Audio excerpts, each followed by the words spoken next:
You see a lot of things on YouTube, and it's hard to tell when something really is a major improvement over the thing that it replaced, and this is absolutely one of those cases. I cannot recommend this seat enough, and I'm going to show you how to put it on your Trailmasters so that you can experience what I'm experiencing. Now, when I was going down the trail, I kept bottoming out, and it felt like there was a metal bar just smacking me in the nuts, and when I took the seat off, I discovered that there was in fact a metal bar just beating up my ball bag.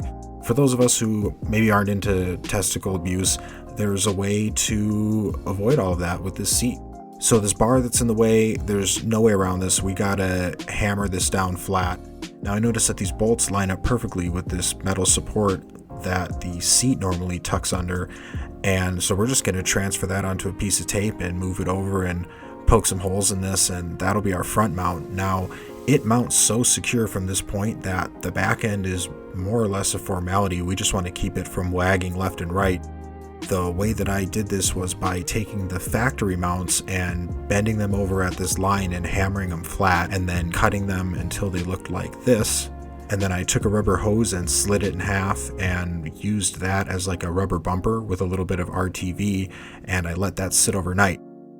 Then I took a 1/2-inch drill bit and drilled 2 holes side by side about an inch away from the existing hole, which lined up everything straight across the back. And I weaved a hose clamp I sprayed black through the hole and used that to tighten everything down. So once you get the front tightened down, you can pound the back rubber mounts down nice and flat, and then line it up where you want it to be in the back, and you use the hose clamp at the end to tighten everything down real nice, and it'll be very secure. It'll be very, very secure once you do.